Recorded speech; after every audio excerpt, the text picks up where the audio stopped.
أهلا بيكم في حلقة جديدة من بودكاست Overthink. معاكم مهند.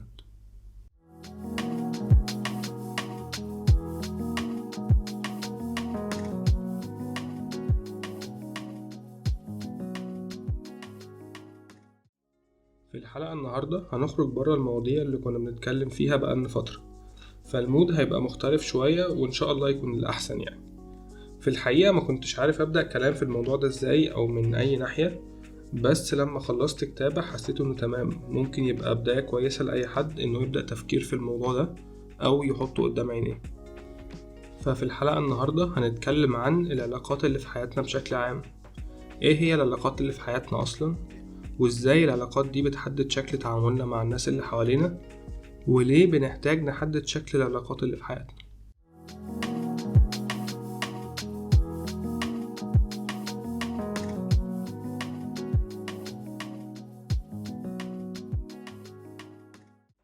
الموضوع ممكن يبان واسع قوي ومش مفهوم هو ايه الغرض منه، بس خلينا نتكلم فيه بنفس الطريقة اللي اتبنى بيها في دماغي. كلنا عندنا أهلنا، في منهم قريبين وفي بعاد، ونفس الكلام برضو في صحابنا، وعندنا برضو زمايل شغل وهكذا. وكل واحد من دول بتبقى مستني منه حاجة مختلفة عن التاني، بس ليه؟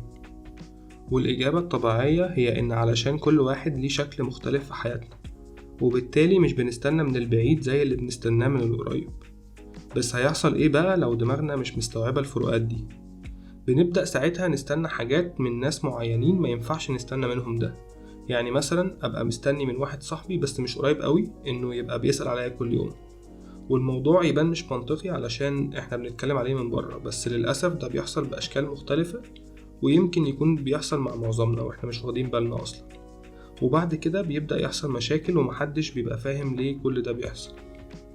فده مثال صغير لحاجة ممكن تحصل، زي مثلا أنا أهلي وأنا في الجامعة مش بيسألوا على درجاتي علشان هم واثقين فيا وإحنا متعودين على كده من زمان. فما ينفعش أنا أجي دلوقتي وأبقى زعلان ومستني منهم إن هم يعملوا ده من نفسهم.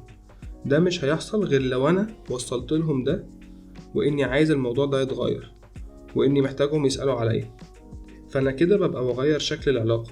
بس أنا لو ما عملتش كده هم مش هيسألوا، والمشكلة هتفضل موجودة، بالعكس دي ممكن تزيد. فلو بصينا على الموضوع من غير كونتكست هيبان ان ايه ده، دول مش مهتمين بيا. بس لو بصيت على شكل العلاقة من الأول هيبقى لأ، الموضوع عادي بالنسبة لي. ممكن يبقى مش عادي عند حد تاني لأن الكونتكست عنده هيبقى مختلف عن عندي. علشان كده احنا لازم نبقى عارفين ورسمين شكل العلاقة بتاعتنا مع معظم الناس اللي حوالينا على قد ما نقدر، علشان الدنيا تبقى خفيفة كده وما يحصلش مشاكل ملهاش لازمة. فأنا بالنسبة لي بدأت أشوف أنا بعمل إيه مع كل الناس اللي حواليا أو معظمهم، أولهم أهلي. بدأت أشوف هما بيعملوا إيه بيعجبني وإيه لأ، ومن اللي مش بيعجبني ده إيه اللي أنا ممكن أستحمله وإيه لأ برضه. فأنت لما تبدأ تفكر وتشوف الحاجات دي كل حاجة لوحدها، الموضوع بيبقى أسهل وأبسط إنك تستوعبه وتتفهمه. فخلاص بقيت عارف أنا مستني منهم إيه وإيه لأ. بالنسبة لصحابي فهو الموضوع عامل زي الدايرة اللي كل شوية بتوسع، وكل ما بتقرب من السنتر العشم بيزيد. ومعرفهم كده، يعني الناس اللي أنا بستنى منهم حاجات معينة قايل لهم كده. فبحاول الموضوع يبقى واضح على قد ما أقدر، بس برضو لسه عندي شوية مشاكل في الموضوع ده بصراحة، وبحاول أحلها. طبعا الموضوع مش بيمشي بالمثالية اللي أنا بتكلم بيها دلوقتي، علشان طبيعي في ناس بتقرب كل شوية وناس تانية بتبعد، ودي سنة الحياة. وفكرة إنك تحدد شكل علاقة في دماغك ده أصلا لوحده حوار كبير وصعب ومحتاج مجهود، فما تتوقعش إنه يحصل بين يوم وليلة برضه. حاجة تانية بقى عايزين نتكلم فيها، وهي إن بدأت أحس إن بقى عندنا مشكلة كبيرة قوي في موضوع الإكسبكتيشنز لما بنبقى جوه الشغل. أنا عن نفسي أول ما اتخرجت اشتغلت معيد في الجامعة، ما كنتش عارف أفرق بين الحاجات البروفيشنال وبين الحاجات البيرسونال. يعني أنا كان لما بيحصل مشكلة ما بيني وما بين الدكتور أو بيتعاملني بطريقة معينة مش عاجباني، بدأت أحس إن هو لأ، ده كده مقموص، وإن إحنا علاقاتنا برا الشغل هتتغير وهكذا. بس لما خلصت عرفت إن هو لأ، الموضوع مش كده خالص، وإن خلافات الشغل دي حاجة والموضوع برا الشغل حاجة تانية خالص. وهو ده اللي المفروض يحصل، إننا ما ينفعش ندخل مطالبنا الشخصية وأحكامنا جوه الشغل، لأن طبيعي في قواعد هي اللي بتحكم وبتحدد شكل علاقاتنا جوه.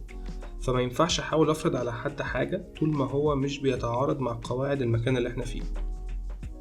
فاحنا لو بصينا على الموضوع بنظرة عامة هنلاقيه داخل في حاجات كتير وبيسبب مشاكل أكتر. فعلى قد ما نقدر كل واحد يحاول يبقى واضح مع اللي قدامه زي ما يبقى واضح مع نفسه، علشان الدنيا تبقى سلسة وخفيفة كده من غير تعقيدات كتير. حاجة أخيرة وهي إن العلاقات دي هي اللي بتكوننا إحنا شخصيا، لأن معاملتك مع عيلتك هي جزء منك بيعكس انت مين فعلا، بالذات لو انت مفكرتش في الموضوع ده قبل كده.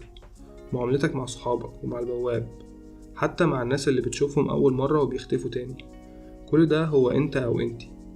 احنا مش ملايكة ومستحيل هنبقى ملايكة، بس عادي ممكن كل واحد فينا يحاول يعكس صورته كإنسان كويس مع اللي حواليه، والدنيا أكيد هتبقى أحسن.